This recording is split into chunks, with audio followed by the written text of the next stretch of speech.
네, 안녕하세요. 발표를 맡은 엑세스의 유명입니다.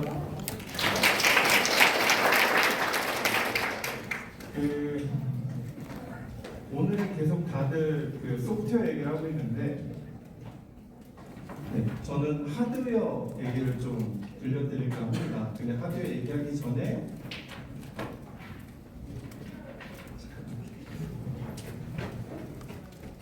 제 발표 전에 했던 게 아까 오픈스택으로 클라우드 구축한 내용이 하나 있었잖아요. 저희 회사도 저희 회사 암서버 기술 좀 알리고 있고, 그 오픈스택을 저희 회사 암서버로 구축해서 실제 여러분들 체험할 수 있게 구축을 해놨습니다. 그래서 이 블루시프트라는 거 한번 보여드리고 오픈스택으로 이렇게 할 수 있겠다는 걸 좀 보여드리려고 잠깐만 그럼 시간 한번 보여드릴게요. 그 blueshift.access.co.k라는 사이트에 들어가시면 여러분들 회원 가입만 하면 무료로 한 달간 한 3개의 인스턴스를 무료로 쓰게끔 저희가 만들어 드렸어요. 지금 보는 이런 사이트들은 오픈스택과 상관이 없습니다. 그냥 저희가 외부로 따로 만든 거고, 요게 이제 백그라운드로 오픈스택하고 연동이 되는 거예요. 그래서 회원 가입을 하면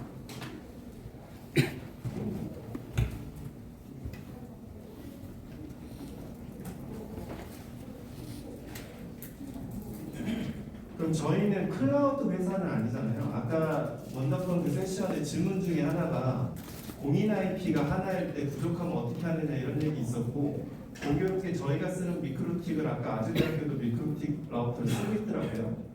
저희도 사실은 클라우드 기업이 아니다 보니까 하나의 공인된 IP 가지고 여기에 이제 실행되는 모든 인스턴스나 이런 것들을 외부에서도 접속하려면 결과적으로 공인 IP가 필요합니다. 그죠?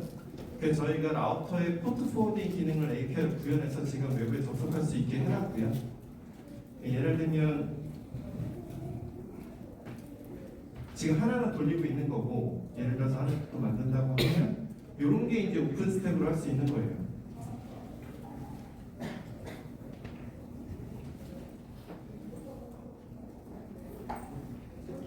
OS는 여러 가지 종류가 있지만 커뮤니티 분에서 쉽게 쓸 수 있는 라키랑 우분투 두 가지를 저희가 지금 대표적으로 지원하고 있고, 디폴트 생성을 해볼게요.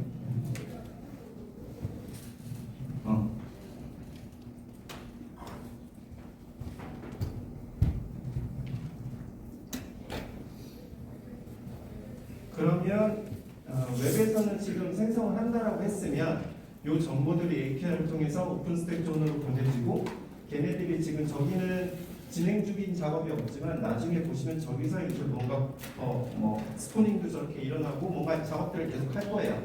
저건 오픈스택 사이드, 그거를 웹업에 연동되는 걸 지금 만들어서 하고 있고요. 저희가 하나 더 만든 거는 구글이나 아마존 같은 글로벌 클라우드 서비스를 보면 웹 브라우저에서 터미널을 줍니다. 저희도 만들었어요. 색깔은 우분투 기본 터미널 색깔하고 좀 유사하게 나름대로 좀 만들었고요.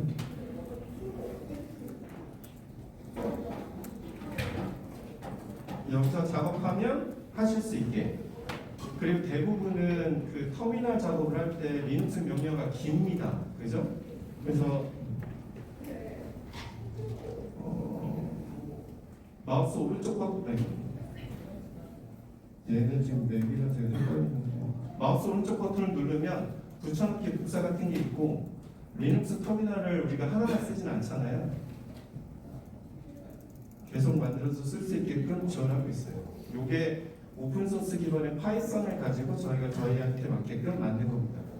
그래서 실제 나중에 오픈스택으로 뭔가 구축하고 싶은, 아까 학교도 또 하나 있던데, 그렇게 하게 되면 웹 기반의 회원 가입이나 사용자 어떤 사이트를 하나 만들고 백그라운드로 저렇게 하면 조금 쓸만한 서비스가 되지 않을까 싶어서, 그래서 이거는 한번 접속해 보시고 테스트를 해보시면 이렇게 한번 참고용으로만 보시면 좋을 것 같습니다. 그럼 다시 발표를 시작하겠습니다. 오늘 대부분 다 소프트웨어 얘기인데, 저희는 소프트웨어를 돌리기 위한 컴퓨터 얘기를 들려드릴까 하고, 우리나라를 제외한 대부분의 글로벌 빅테크들은 ARM 서버라고 하는, 이 ARM 서버가 제가 딴 게 아니라 지금 제 앞에도 맥이 있고요. 우리 맥 쓰시는 분들이 많은데 2020년 11월 11일 이후에 사신 맥들은 전부 다 여러분들 스마트폰에 들어가는 ARM 기반의 칩으로 지금 돌아가고 있잖아요. 그걸 데이터 센터 서버로 만든 건 ARM 서버라고 보시면 됩니다. 그래서 오늘 제가 들려드릴 얘기는 그 진짜 제 제목처럼 해외 글로벌 빅테크들이 저기로 가고 있을까?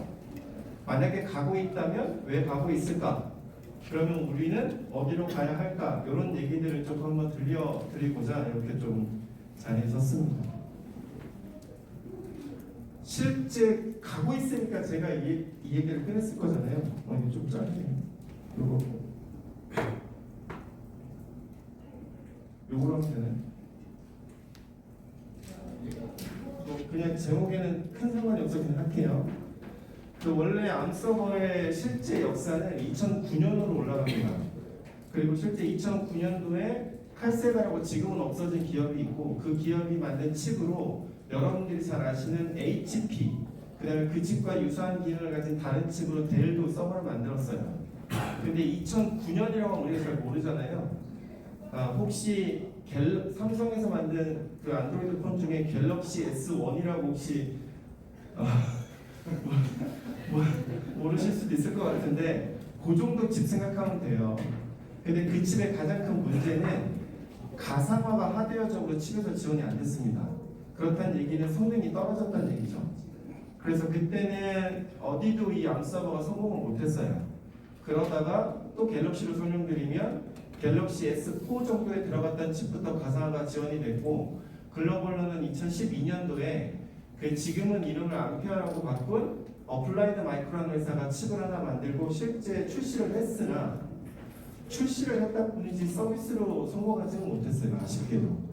왜냐하면 여러분들이 쓰고 있는 모든 서비스의 대부분 90% 이상은 인텔 서버와 AMD 서버로 돌아가고 있는 거고 인텔과 AMD는 둘 다 같은 CPU 코어를 공유해서 쓰고 있습니다. 그래서 실제 그렇게 돌아갔던 시장이 2018년 아까 첫 번째 세션에 아마존의 리인벤트라고 하는 2018년 행사에서 아마존이 자기네가 ARM이라고 하는 칩을 만들고 그 칩을 가지고 실제 서비스를 런칭을 했어요. 그리고 뭐 공식적인지 비공식적인지는 모르겠지만 현재 아마존으로 돌아가는 서비스 반 이상이 대부분 다 그들이 만든 암칩 기반으로 돌아가고 있다라고 발표를 하고 있습니다. 그리고 이때부터 전 세계에서 암칩이 클라우드에 많이 적용되기 시작을 했고요. 2020년에 제 얘기는 또 이따 나오겠지만 우리나라 옆 나라인 일본에서는 슈퍼컴퓨터를 암칩으로만 만들었어요. 우리나라도 지금 슈퍼컴퓨터가 있죠? 기상청 예측하는? 그럼 우리나라 슈퍼컴퓨터에는 GPU를 쓸까요? 안 쓸까요? 당연히 쓰겠죠? 그죠? 그러나 저 일본에서 만든 저 슈퍼컴퓨터는 GPU 한 장 쓰지 않는 오로지 CPU만 돌아가는 슈퍼컴퓨터인데 2020년에 1등으로 등극합니다. 이 슈퍼컴퓨터 성능은 어떻게 하냐면 탑 500이라고 해서 어떤 문제를 주고 1등부터 500등까지 딱 누가 더 빨리 응답하는지를 가지고 성능을 가려요. 대부분 이제까지 전 세계의 대부분 1, 2등은 중국 아니면 미국이었어요. 근데 이 테스트에서 일본이 2020년부터 무려 2년 연속 1등을 했습니다. 우리나라 슈퍼컴퓨터 역사상 단 한 번도 10등 안에 들어가 본 적이 없어요. 자, 일단 그런 사례가 있고 그리고 2020년에 아까 제가 잠깐 말씀드렸던 2020년 11월 11일 날 여러분들이 좋아하시는 애플에서 기존에 쓰던 인텔을 버리고 암칩으로 맥북을 만들기 시작해서 지금도 만들고 있죠. 맞습니까? 그리고 여기에는 지금 쓰지 않았는데 그 애플이 그 M1 맥북이라는 걸 발표하고 우리나라뿐만 아니라 전 세계가 들끓었었어요. 11월 11일이니까 약간 겨울이었죠. 그죠? 그 사람들이 일주일 동안 내뱉는 뭐 레딧이나 이런 데 커뮤니티 반응들이 왜 이렇게 내가 지금 컴퓨터를 쓰고 있는데 뜨겁지 않은 거야? 이런 반응들이 많은 거예요. 첫 번째. 두 번째, 애플과 경쟁 관계에 있는 업체들이 들고 일어났습니다. 첫 번째가 마이크로소프트가 발표를 해요. 뭐냐? 우리도 ARM 칩 가지고 서버 칩을 만든다라고 일주일인가 한 달 안에 발표를 했어요. 그래서 오른쪽 위에 보면 2년 뒤에 실제 마이크로소프트는 코발트라는 이름의 앙서버 칩을 발표하고 지금도 쓰고 있습니다. 두 번째, 여러분들 스마트폰에 대부분 들어간 칩이 퀄컴이라고 하는 회사의 칩을 써요. 그 퀄컴도 우리도 ARM 칩을 만들 거야 라고 해서 발표를 하고, 누비아라고 하는 3명짜리 회사를 우리나라 돈 1조 4천억 원에 삽니다. 인수를 해요. 3명짜리 회사인데요. 근데 그 3명들이 다 애플에서 칩 설계하던 사람들이었어요. 그래서 그쪽에서 사서 만든 칩을 가지고 재작년부터 맥북처럼 퀄컴의 암칩을 가지고 윈도우 노트북이 나오고 있습니다. 저는 회사에서 그걸 써요. 우리나라 소프트웨어는 두 가지만 잘 돌아가면 전혀 문제가 없습니다. 하나는 공동인증서 잘 돌아가야 되죠. 두 번째는 아래 한글 잘 돌아가면 됩니다. 아주 잘 돌아가고 있어요. 그래서 그때부터 소프트웨어 어플리케이션 레이어는 굉장히 빠르게 ARM이 지원하기 시작을 했고, 그래서 여러분들이 클라우드 쪽에서 잘 알고 계시는 컨테이너 있죠? 컨테이너가 이전에는 아키텍처별로 따로 빌드를 써야 되는데 그 이후에 빌드 X라고 하는 옵션이 나오고, 지금 한번 빌드를 하면 인텔이나 ARM이나 똑같이 돌아갈 수 있는 크로스 플랫폼으로 컨테이너가 만들어져요. 그래서 이미 해외는 컨테이너 기반으로 만드는 소프트웨어들은 인텔이냐 ARM이냐 따지지 않고 들어갑니다. 자, 그 다음에 2023년 여러분들 잘 알고 계시는 엔비디아는 사실 지금 제가 계속 설명하고 있는 이 ARM이라는 회사를 인수하려고 했었어요. 근데 그 전에 두 개의 회사를 먼저 인수를 합니다. 하나는 멜라녹스라고 하는 전 세계에서 가장 유명한 네트워크 장비, 그 장비에 들어가는 칩, 케이블, 어쨌든 네트워크 전문 회사를 하나 인수를 했어요. 두 번째는 저희 회사가 슈퍼컴퓨터 프로젝트를 하면서 알게 된 건데, 현재 우리나라 지금 기상청에서 도용해서 쓰고 있는 그 슈퍼컴퓨터 5기가 전체 한 8,000대가 넘는 고성능 서버들을 하나의 서버로 클러스터링해서 쓰고 있어요. 근데 그 중에 만약에 10대만 다운돼도 성능이 떨어질 거잖아요. 그러니까 이 8,000대 이상을 계속 실시간으로 모니터링하고 하는 무언가의 소프트웨어가 있어야 되겠죠. 그 회사를 엔비디아가 인수합니다. 이제 저희는 그걸 보고 저 같은 경우는 엔비디아는 단순히 GPU로 가지 않고 데이터 센터로 가네라는 생각을 그때부터 했어요. 그리고 실제 엔비디아가 2013년에 ARM 기반의 그레이스라고 하는 칩을 이따 보여드릴 겁니다. 발표를 합니다. 그래서 올해 3월 달에는 베라 루빈이라고 들어보셨죠? GTC에서 발표한 그 베라 루빈의 루빈이 GPU고 앞에 있는 베라가 ARM 기반의 CPU예요. 그래서 이제 엔비디아는 GPU 회사가 아니라 데이터 센터 토탈 솔루션 기업이에요. 마지막으로 올해 3월 달 지금 제가 계속 얘기하고 있는 ARM이라는 회사는 원래 설계도만 파는 회사였는데, 아니야, 우리 이제 직접 칩을 팔 거야. 그래서 자기네도 직접 칩을 발표합니다. 그래서 왜 이렇게 전 세계 회사들 중에 돈 많은 회사들은 전부 다 ARM으로 가고 있는지 이 얘기를 오늘 조금 들려드릴까 합니다. 그러나 먼저 ARM이 먼저 알아야 되잖아요. 이게 도대체 뭔지. 요 장표만 하루 종일 떠들 수 있지만 오늘은 이게 중요하진 않으니까, 핵심은 저 왼쪽에 있는 소프트웨어를 빌드를 했어요. 그리고 빌드한 소프트웨어 파일은 이제 어쨌든 실행 파일은 디스크에 있겠죠. 디스크에서는 실행이 안 되니까 메모리에 올립니다. 그리고 그 메모리를 CPU라고, 우리가 이제 보통 우리 CPU라는 말은 잘 아는데 CPU가 내부적으로 어떻게 동작하는지는 사실 우리 소프트웨어 20년, 30년에도 잘 모르더라고요. 이 CPU는 기계예요. 하나만 딱 얘기하면, 우리가 소프트웨어 코드를 컴파일한다고 하면 기계가 이해할 수 있는 일령일령이라고 하는 기계어라고 얘기를 합니다. 그죠? 그럼 지금부터 잠깐 실험 한번 해볼게요. 제가 여기서 손을 요렇게 두 번 하면 손바닥 한번 짝 치는 겁니다. 아셨어요? 아셨어요? 네. 자, 시작. 이게 일령일령입니다. 1과 0은 사람이 이해하는 거지 기계가 이해하는 언어가 아닙니다. 우리 모스보도 사람끼리 통치하는 거죠. 그래서 그 기계어라는 번역 자체가 잘못된 거예요. 우리가 컴파일을 한다는 거는 일령일령은 그냥 바이트 스트림인 거고, 실제는 CPU가 이해하는 명령어로 변환되는 거예요. 그러니까 CPU는 전원이 들어가면 기계니까 전원이 꺼질 때까지 자기가 찾아가야 하는 메모리 주소를 가서 거기에서 자기 명령에 해당되는 거 가지고 이 명령어가 뭐지? 해석을 하고 실행하고 이 짓을 계속 무한 반복하는 게 CPU예요. 그러면 갖고 온 이 명령어가 뭔지를 분석하는 녀석이 있겠죠. 그걸 CPU 코어라고 합니다. 우리가 지금 떠드는 이 ARM은 저 소프트웨어를 해석하는 CPU 코어를 얘기하는 거예요. 이따가도 얘기하겠지만 전 세계 데이터 센터 서버의 90% 이상이 다 인텔 거였어요. 그럼 여러분들이 상식적으로 내가 무슨 어떤 서버를 새로 만든다라고 하면 인텔 가는 게 좋지 않겠습니까? 자, 그런데 소프트웨어를 해석하는 CPU 코어를 영국에 있는 ARM이라는 회사는 저 설계도만 팝니다. 그 설계도를 퀄컴, 삼성, 애플 같은 회사가 설계도를 사온 다음에 그 오른쪽에 있는 각각의 기능별 로직들을 붙여서 칩으로 만드는 거예요. ARM은 원래 칩을 만드는 회사는 아니에요. 이해되셨죠? 그러면 자기네가 설계도를 많이 팔려면 자기네랑 협력하는 고객들이 원하는 기능들을 자기 접하려고 하는 설계도에 추가해야 되잖아요. 이렇게 만든 최초의 칩이 또 역사적인 칩이 아마존의 그래비톤이라는 칩이에요.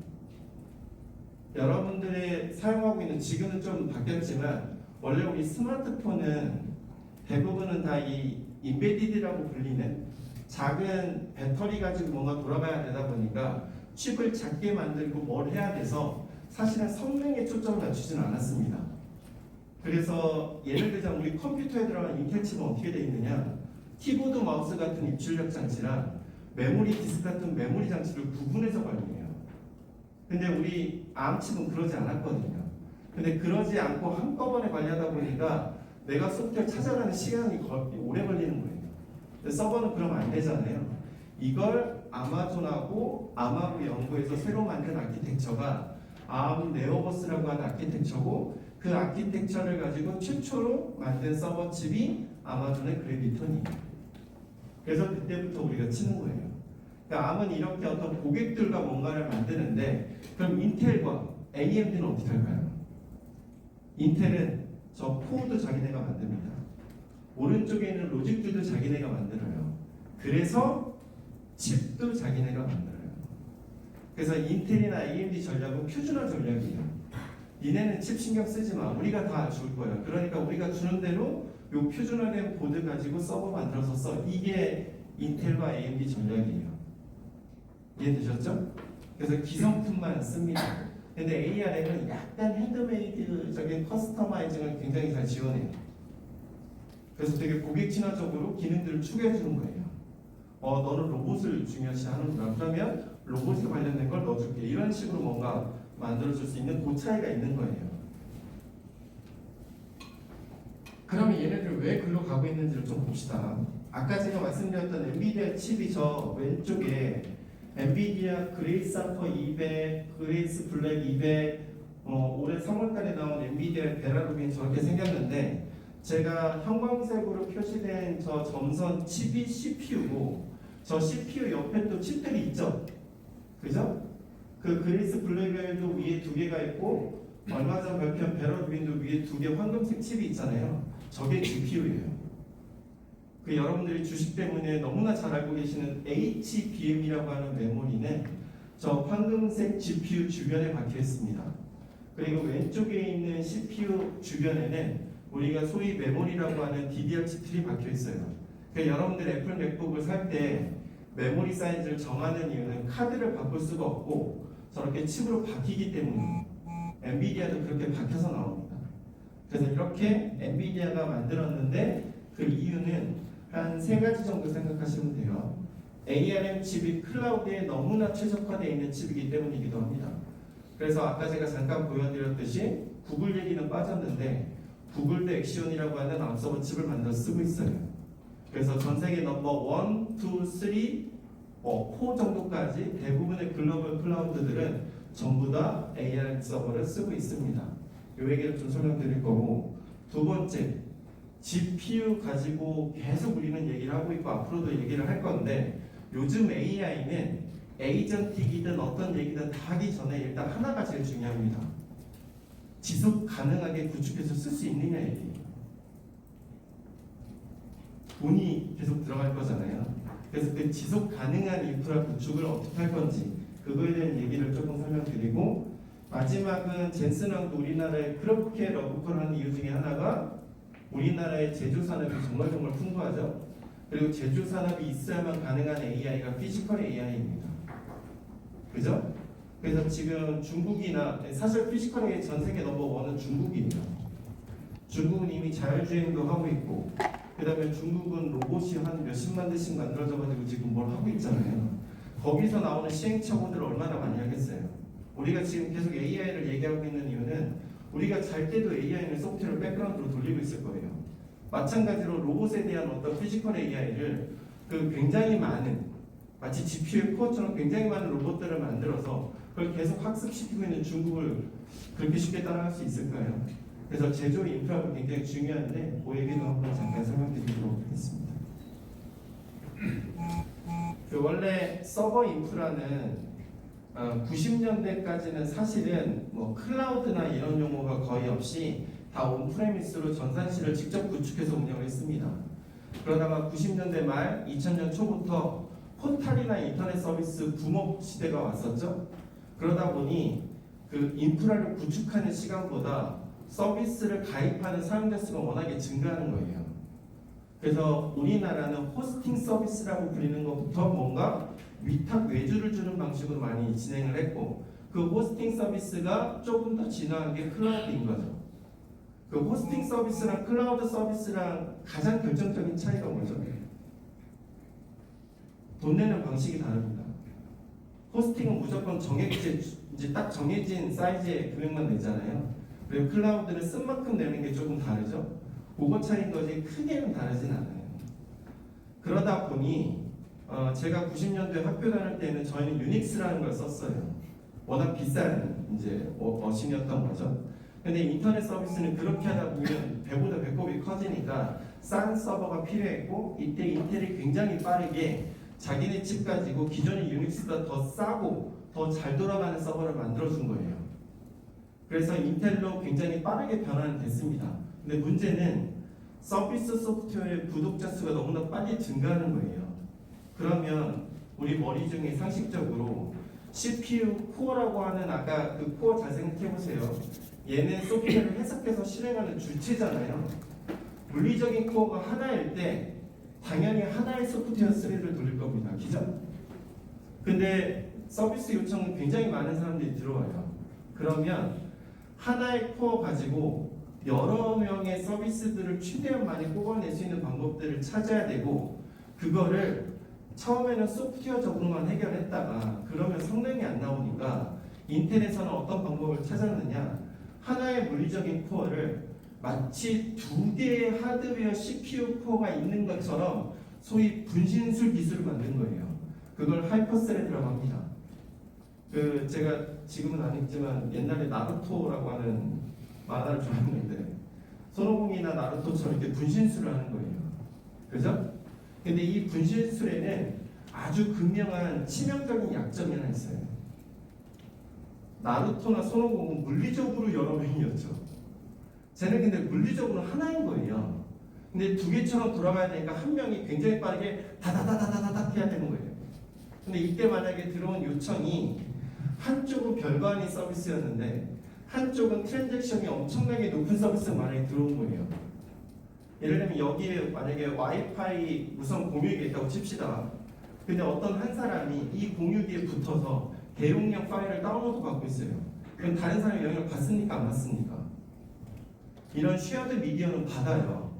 이 듀얼 코어가 아닌 하나의 코어로 두 개의 소프트웨어 셀을 돌리는 구조에서 당연히 영향을 받습니다.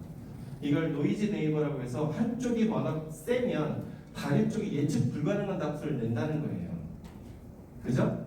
그리고 하나를 두 개처럼 돌리면 최소한 1 더하기 2는 아니더라도 1.7이나 8 정도 되면 좋겠지만 실제 1.3밖에 안 되는 거예요. 그래서 이게 인텔도 잘 쓰지 않습니다. 근데 ARM이라고 하는 제가 지금 말씀드린 칩들은 저 기능이 없어요. 왜 없을까요?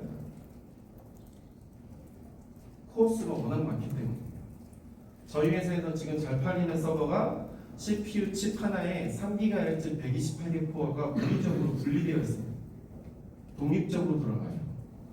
코스가 많으니까 그런 짓을 할 필요가 없죠. 그죠? 그래서 원래 인텔 같은 계열은 스케일, 우리가 왜 그 규모 얘기를 할 때 보면 스케일업, 스케일아웃 용어 많이 얘기하잖아요. 스케일업은 1GHz, 2GHz, 3GHz 이렇게 성능이 올라가는 걸 보시면 됩니다. 인텔 AMD의 성능을 올리는 거에만 치중했어요. 반면에 ARM은 차근차근 스케일 아웃이라고 해서 같은 성능을 늘리는 방법에 대한 고민을 많이 했던 거예요. 그래서 예를 들자면 AMD 서버 지금 제가 델 사이트에서 캡처한 건데 물리적인 거 128개 코어 CPU 칩 하나가 3,800만 원 좀 나옵니다. 칩 하나가. 근데 저희는 128개 코어 서버 전체를 다 해도 3,800만 원보다 싸요. 그래서 이게 좀 어려워 보이는 그림처럼 보이지만 사실은 저 그래프에 빨간색 선과 파란색 선 두 개만 보면 되는데 빨간색 선은 우리가 시스템을 만들 때 이 시스템에서 전력이 어느 정도 먹을지를 보통 예측을 해요. 당연히. 그래서 빨간색 선은 이 칩이 최대한 돌렸을 때 어느 정도 소모 전력을 넣을 거다라는 TDP 용어에 해당되는 전력 수치예요. 자, 위에 보면 암페어 알트라 맥스라는 칩이 ARM 칩이고 밑에 있는 AMD 칩이 인텔 AMD 생각하시면 됩니다. 그러면 위에 TDP, 그 다음 밑에 TDP, 그래서 오른쪽이 좀 짧긴 했지만 AMD는 저 왼쪽에 280W가 거의 그대로 쓰고 있죠. 그죠? 근데 암페어 알트라 맥스는 저 위에 보면 250W가 자기가 최대한 그 스트레스 받았을 때 내놓을 수 있는 수치라고 했는데 178W밖에 안 돼요. 자기가 원래 내놓을 수 있는 수치보다도 80% 정도밖에 안 나옵니다. 그런데 저 파란색 선이 더 중요한 거예요. 저 파란색 선의 위쪽을 보면 그 형태만 보면 됩니다. 위는 굉장히 고르게 쭉 가고 있죠. 저게 헤르츠예요. CPU 스루풋이나 성능. 근데 밑에는 굉장히 들쭉날쭉하지 않습니까? 그 패턴이. AMD나 인텔은 AI 같이 무언가 병렬 처리가 굉장히 많이 요구되는 스트레스를 주면 이 하이퍼 스레드 때문에 예측 가능한 성능이 나오기 어렵다는 그래프예요. 그리고 전력이 낮다는 얘기. 우리가 주변에서 쓸 수 있는 모든 배터리에 들어간 대부분 컴퓨팅은 ARM 칩을 씁니다. 같은 성능이면 전력을 잘 안 쓰기 때문에. 전력이 낮다는 얘기는 발열도 낮다는 얘기죠. 데이터 센터 들어가 보시면 1년 365일 에어컨을 떼잖아요. 우리나라 데이터 센터 에어컨 평균, 데이터 센터 평균 온도가 25도, 30도예요. 이유가 뭐냐? 인텔 서버 칩에 들어가는 인텔 서버 칩이 온도가 30도 이상 올라가게 되면 스루틀이라는 현상이 발생해요. 물리적으로 터지거나 하는 건 아닌데 열을 많이 받아서 그냥 뻗는 거예요. 그러니까 데이터 센터의 에어컨은 무조건 인텔 칩을 식히기 위해서 떼는 거예요. 근데 ARM은 전력이 낮습니다. 발열도 낮겠죠. 그리고 상대적으로 높은 온도에서도 잘 안 죽어요. 그래서 같은 렉 대비 인텔 서버는 중간중간 공랭을 시켜야 되는 공간이 좀 필요한데 ARM은 그럴 필요가 없다. 그래서 오라클 클라우드 같은 경우는 저희 회사랑 같은 칩을 쓰는데 클라우드 사용료가 인텔 대비 5분의 1, AMD 대비 반밖에 안 되는 비용으로 돌리겠다고 요구표가 나오는 거예요. 그러니 전 세계에서 인프라 확충을 많이 해야 되는 클라우드 기업들은 전부 다 ARM으로 가고 있습니다.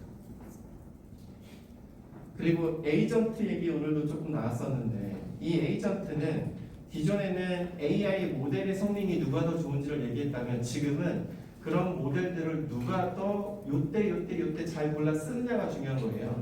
그 잘 골라 쓰는 판단은 CPU에서 합니다. 그래서 각 회사들이 다 CPU를 만드는데 저 오른쪽에 있는 CPU 얘기는 전부 다 ARM 칩이에요. 그래서 아까도 말씀드렸다시피 원래 설계도만 팔던 ARM이라는 회사가 이제는 직접 칩을 만들어서 팔고 있어요.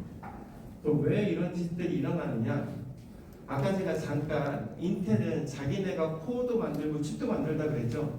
협력할 여지가 굉장히 쉽지 않습니다. 반면에 ARM은 당신들이 그 기능을 원하면 우리가 넣어줄게요. 이런 게 가능해요. 심지어 내가 돈을 조금 더 내면 커스터마이징 가능한 버전을 사와요. 대표적인 예가 애플입니다. 그래서 애플은 인텔에서 만든 소프트웨어를 에뮬레이션 해주는 기능이 원래 암에 없었던 기능 명령어를 추가했어요. 그러니까 그런 것들도 가능하니까 자기 용도에 맞는 칩을 만들 때에는 ARM이 압도적으로 유리하다는 뜻이에요. CPU, GPU 얘기, 그 다음에 요즘 AI 반도체 많이 아시죠? 그 얘기를 잠깐만 설명드릴게요. 자, GPU는 왜 쓰느냐? 지금 이 화면을 잘 보세요. 자, 화면 잘 보세요. 다시 화면을 잘 보세요. 화면이 굉장히 빨리 변했죠. 적어도 뭐 4K인지는 뭔지 모르겠지만 굉장히 많은 픽셀들이 있을 건데 굉장히 빠른 속도의 화면 전환이 되지 않습니까? 각 픽셀 하나하나 자기 첫 조각을 붙였던 거를 그때그때 바꿔줘야 돼요. 그죠? 이걸 CPU로도 할 수 있는데 CPU를 하게 되면 느리다는 거예요. 코어 하나하나가 워낙에 많은 일들 처리하게 처리되어 있다 보니까 이 물리적인 코어에 입력되고 출력되는 데까지 시간이 걸리니 이렇게 단순 작업에는 적합하지 않다는 겁니다. 불가능한 게 아니에요. 이해되셨죠? 그래서 GPU는 CPU 같은 코어의 기능들을 다 줄이고 핵심적인 기능만 작은 코어를 수만 개를 만든 거예요. 여기서 중요한 건 GPU 코어는 성능은 떨어지나 CPU와 기본적으로 코어 메커니즘은 같다는 게 핵심입니다. 그걸 작은 기능을 뽑아낸 거예요. 그래서 내부 메모리 구조도 CPU나 GPU나 비슷비슷해요. 그런데 GPU는 그래픽을 그릴 때 썼던 거잖아요. 그래서 GPU 내부에 있는 VRAM들은 각각의 기능별로 텍스처에 맞는 거, 그러니까 예를 들면 배경은 잘 안 바뀌니까 안 바뀌는 데이터는 어떤 메모리에 넣어놓고 자주 바뀌는 데이터는 어디 메모리에 넣는 이런 구조가 돼 있어요. 근데 왜 GPU가 AI의 상징이 됐느냐? 우리가 어떤 그래픽을 하나 찍을 때 X, Y, Z는 기본적으로 필요하죠. 거기에 이 배경 색깔이나 밝기 같은 플러스 알파가 더 필요합니다. 즉, 4가지 정보가 필요해요. 한 이제 포인트를 찍을 때. 그래서 4x4 행렬에 유리하니까 과학자들이 이걸 GPU를 써서 만들기 시작했고 그게 쿠다의 시작이었던 거예요. 그래서 GPU는 오히려 AI 쪽에서는 범용이라고 합니다. 다만 아까도 얘기했지만 GPU 내부의 코어는 CPU 메커니즘과 같기 때문에 사실은 그래픽을 처리할 수 있는 코어로 텍스트를 처리할 수도 있는 거예요. 각 잡는데 소 잡는 칼을 쓰고 있는 거죠. 근데 요즘 얘기 나오는 AI 카드는, 그러니까 AI 반도체는 전용 칩들을 따로 만듭니다. 그래서 NPU는 내부에 보시면 아예 행렬 굽이라고 하는 별도의 영상기를 아예 요거 전용으로만 만드는 거예요. 그래서 CPU, GPU, NPU 이런 것들이 구조가 다르고 이 얘기를 제가 드리는 이유는 시간이 좀 많이 없어서 빨리 넘어갈게요. 그 마지막으로만 요게 핵심이라서 그래요. 이제 우리가 저 얘기 끝나고도 또 소프트웨어 얘기를 할 겁니다. 아마도. 그리고 우리나라는 소프트웨어, 하드웨어를 너무 이렇게 양극화로 구분해서 좀 공부하는 경향이 있어요. 저도 네트워크생이었다가 여기까지 왔거든요. 근데 앞으로 여러분들이 다뤄야 될 인프라의 세계는 지속 가능성에 대한 얘기를 할 겁니다. 그래서 하나만 쓰지 않고 GPU랑 NPU를 같이 쓰는 시대가 될 거고 인텔과 ARM을 같이 쓰는 시대가 될 거예요. 그럼 그거에 대한 차이나 내용을 같이 쓸 수 있게끔 공부를 해야 되는데 맨 위쪽에 있는 소프트웨어만 다루다 보면 이거에 대한 어려움이나 적응하는 데 시간이 갈 거고 그러다 보면 그걸 잘하는 사람이 그 자리를 차지할 수 있지 않을까요? 아까 AI 관련돼서도 또 클라우드 관련돼서도 컴퓨터 기본 내부 구조나 하드웨어를 공부하는 이유가 사실은 이걸 가지고 내가 컴퓨터를 개발하겠다는 게 아니라 인프라의 내부 구조를 이해하고 싶어서 공부한다고 생각합니다. 그래서 퀄컴에서 나오는 AI 반도체를 예를 들면 쿠다에 해당되는 레이어는 따로 있고 사실은 AI는 대부분 다 API 기반을 개발하다 보니까 저 칩에 맞는 다소 귀찮지만 저 왼쪽에 보이는 빌드 과정을 한번 하면 됩니다. 근데 대부분 저 빌드 과정은 저희 같은 업체들이나 칩을 규전 업체들이 제공을 할 거니까 사실 이런 것들을 한번 써보고 경험을 해보는 게 되게 좋지 않을까 이런 얘기를 짧게 들려드리고 싶었는데 앞에서 너무 많이 써먹었네요. 일단 발표는 이 정도로 하고 궁금한 거 질의응답하고 마무리하겠습니다. 네.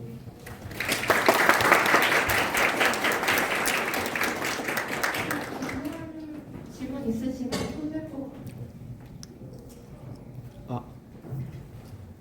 발표 너무 잘 들었고요.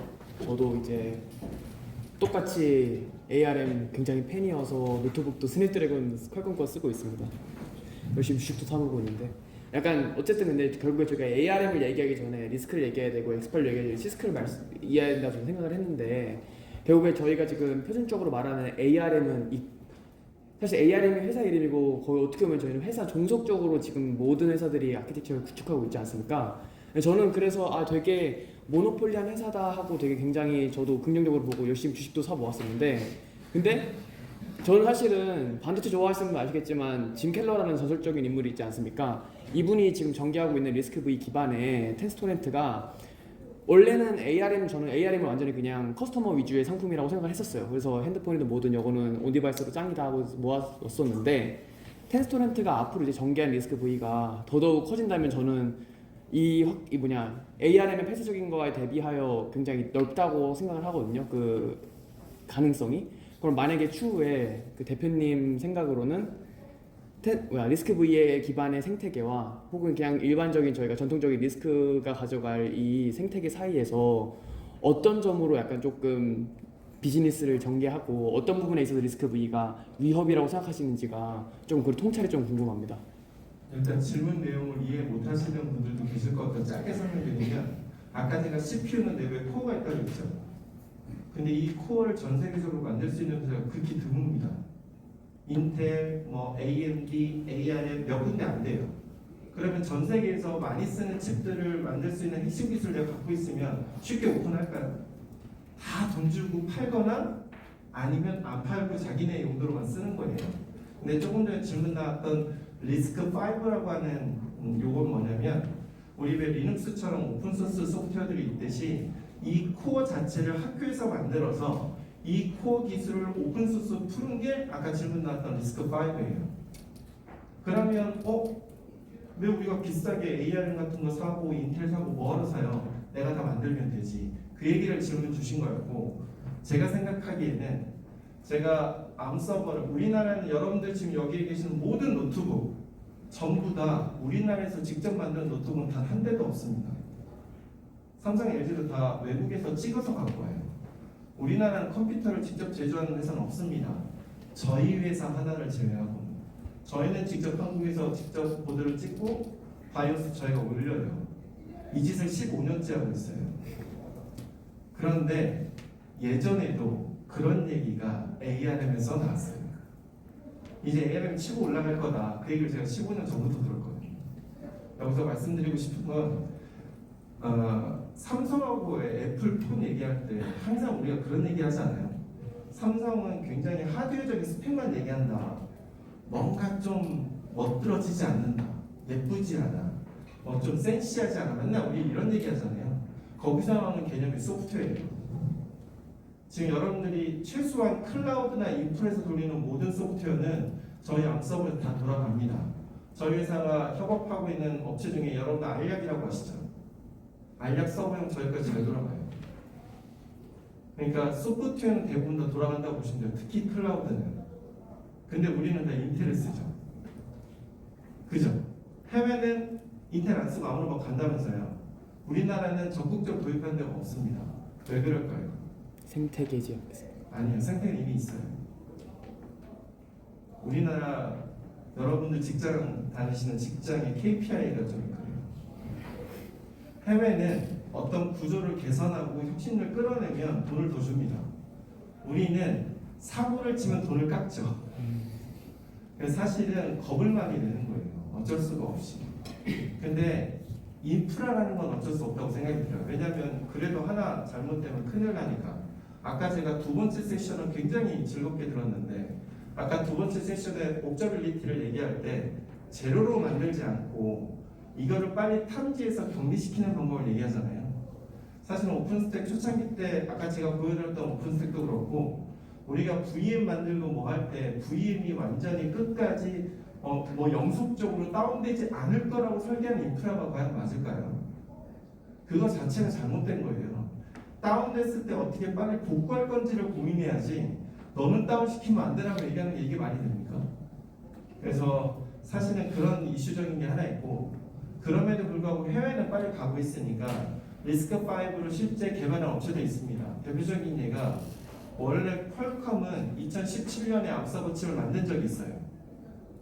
근데 굉장히 중요했던 시기였어요. 왜냐하면 2024년까지 마이크로소프트는 윈도우라고 하는 운영체제를 ARM 프로세서에는 퀄컴에만 독점을 줬었습니다. 그러니까 여러분들 역사 히스토리 보다 보면 윈도우 RT라고 욕 엄청 많이 먹는 그거 있어요. 퀄컴이 그지같이 만들어서 그래요. 근데 그게 2023년에 독점이 끊기고 지금은 누구나 개발할 수 있거든요. 그 퀄컴이 ARM 서버 칩을 그때도 만들었고 그 다음에 지금도 만든다라고 했다가 지금 리스크5로 바꿨어요.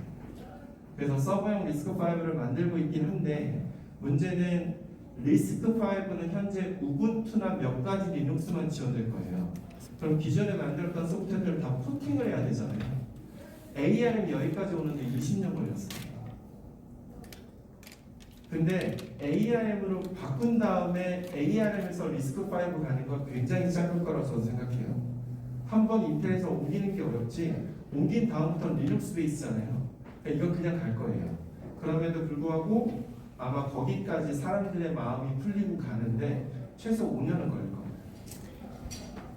그럼 죄송합니다. 그 LLVM 같은 경우에는 지금 포팅이 리스크5 ARM 단에서는 지금 굉장히 잘 최적화가 된 것 같은데 리스크5 같은 경우에는 아직까지 따라올 게 좀 추가적으로 남아 있다라고 이해하면 괜찮을까요? 사실 근데 우리가 쓰는 리눅스도 잘 생각해 보면 엔비디아 GPU 여러분들 어디 리눅스 쓰세요?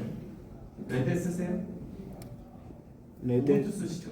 라키아나 우분투 둘 중 하나 그쵸. 쓰겠습니다. 예. 엔비디아는 기본적으로 우분투를 레커멘드합니다. 그 다음에 오픈스택 아까 얘기했던 오픈스택도 우분투를 레커멘드해요. 쿠버네티스도 우분투를 레커멘드해요. 전 세계에서 리눅스 랩탑의 90% 이상 우분투를 가지고 써요. 안드로이드 폰에 들어가는 안드로이드 빌드할 때도 우분투를 씁니다.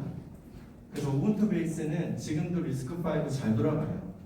그러니까 이걸 OS를 얘기하는 게 아니라 사람들이 쓰고 사용하고 있는 소프트웨어들이 다 포팅이 되려면 제가 AI 반도체 얘기했는데 아직 AI 반도체보다 GPU를 더 쓰는 이유는 허깅 페이스 모든 모델 다 GPU 베이스잖아요. VLLM 올라면 다 그거잖아요. 이걸 여기까지 오는데 시간이 좀 걸릴 거예요.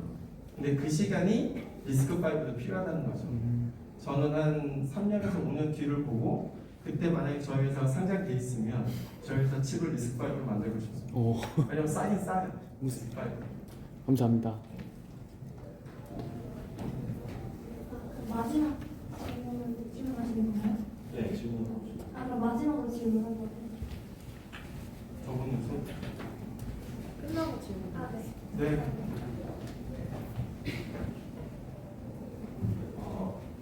네, 발표 잘 들었습니다. 저는 이제 대표님께서 말씀해주신 산업 학생들이 소프트웨어, 하드웨어를 같이 공부해야 된다는 내용에 공감이 되어서 질문 드리겠는데요. 지금은 저는 지금 MLOps 엔지니어로 일하고 있어서 소프트웨어 핵심을 주로 접하고 있는데 그 MLOps를 오프렘에서 지금 구현하다 보니까 이제 인프라랑 디스크, 하드웨어까지 자연스럽게 접하게 되었어요.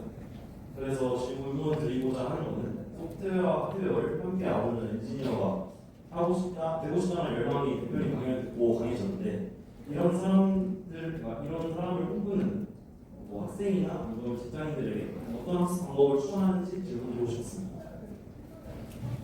네, 저도 그걸 알고 싶어긴 해요. 근데 저도 사실 멘토링이라는 걸 예전에 바쁘지 않을 때 좀 했거든요. 근데 지금 저희 회사 직원들한테도 그렇고 그다음에 제가 아는 후배들한테 만날 때도 공부하는 방법을 그러니까 모르겠어요. 이게 정답이라는 건 없잖아요. 근데 적어도 공부는 저 개인적으로는 어렵게 해야 된다는 생각이 있어요. 예를 들면 윈도우로 계속 개발을 해요. 근데 리눅스를 당장 접해야 돼요. 분명 시간이 걸릴 거예요. 그죠? 근데 리눅스를 계속 써왔던 사람은 윈도우 금방 접할 겁니다. 예를 들어서 제가 면접을 딱 보면 면접 그 이력서에 인베디드 시스템을 했다는 거예요. 거의 열이면 아홉은 아두이노 보드 같은 거 가지고 코드 체크하고 끝난 거예요. 그 안에 집 내부에 레지스타 이렇게까지 가본 적은 없어요. 우리가 늘 파이썬을 가지고 이런 것들을 다루는 거죠. 저희 회사는 백엔드 소프트웨어를 개발할 때 무조건 파이썬 베이스로 합니다. 이유가 뭐냐면 저희는 백엔드가 주로 많이 하니까 기존 나와 있는 백엔드의 대부분은 아직까지는 파이썬이고 그래서 오픈스택도 파이썬으로 많이 돼 있어요. 그러니까 그런 식으로 가긴 하되 그러면 파이썬만 알게 되면 OS 내부나 이런 것들은 파이썬으로 안 하거든요. 아까 그 오픈스택만 해도 그래요. 오픈스택 그 저기 딱 들어가면 오픈스택 is the cloud OS라고 해요. 오픈스택은 OS래요. OS 개념을 알아야 오픈스택을 이해하는 거예요. 아까 잠깐 얘기 나왔던 오픈스택의 노바는 OS 내부의 스케줄러 역할을 합니다. 그 다음에 신더나 특히 스위프트 같은 경우는 우리가 윈도우에서 쓰는 파일 시스템 다른 데서 또 쓸 수도 있어요. 파일 시스템 역할을 하는 거예요. 그러니까 원래는 그런 걸 하나씩 알면 좋거든요. 근데 이걸 그럼 어떻게 공부해야 되느냐? 사실은 직접 해보는 게 제일 좋으니까 제일 좋은 방법 중에 하나는 CPU부터 공부하면 저는 좋을 것 같긴 해요. 그러면 아두이노 같은 뭐 몇만 원짜리 보드 사서 거기에 코드를 돌리지 말고 그거를 싹 지우고 레지스터부터 제어하는 방법들이 있어요. 근데 그게 조금 어려우면 요즘 컴퓨터 구조를 뭐 바닥부터 보는 이런 책들 몇 개 있거든요. 그런 걸로 하나씩 본다든지 컴퓨터를 내가 내 손으로 조립을 해본다든지 그런 것부터 하면 되게 좋을 것 같습니다. 네트워크도 레이어 2, 레이어 3, 레이어 4 이거 구분하기도 쉽지 않을 거고 포트 포워딩이랑 NAT 같은 거 모르는 사람들도 꽤 많을 거예요. 근데 인프라에서는 제일 먼저 해야 되는 게 네트워크입니다. 그래서 저 개인적으로는 CPU, OS, 네트워크 이 세 가지는 적어도 바닥은 어느 정도 봐야 좀 이해될 수 있지 않을까? 그러려면 예를 들면 내가 컴퓨터 데스크탑을 조립해요. 네트워크 카드 2장 꽂을 수 있잖아요. 그걸로 라우터 구매해보면 되죠. 그러면 IPTX 같은 거 세팅만 하면 들을 수 있거든요. 그러니까 그런 것들을 하나씩 조립해보면서 좀 하면 그래도 조금 되지 않을까? 그냥 머릿속에 생각하고 이것만 된다고 되진 않을 것 같아요. 그래서 컴퓨터를 조립해보고 막 뭐 해보고 바이오스도 알려보고 뭐 이렇게 해보면 좋을 것 같은데 공부는 어쨌든 쉬운 것보단 어려운 거. AI를 쓰긴 해야 되지만 구글링도 우리가 구글링을 쓰면 쓸수록 구글의 검색 지능이 올라가는 거지 우리 머리의 지능은 떨어지고 있거든요. 그러면 검색을 한번 했어도 그 검색량을 내가 분석해서 또 검색을 하는 식으로. 그래서 AI나 구글은 다 툴이지 우리가 아니에요. 그래서 공부는 조금 어렵게 하고 생각을 더 많이 하고 그 다음에 삽질이라고 불리는 걸 좀 많이 하면 좋을 것 같아요. 네, 감사합니다. 사실 되게 처음부터 끝까지 너무 한정된 시간에 발표를 해주셔서 시간이 짧았던 것 같은데 다음에 한 번 더 신청드리면 그때 또 해드리겠습니다. 감사합니다.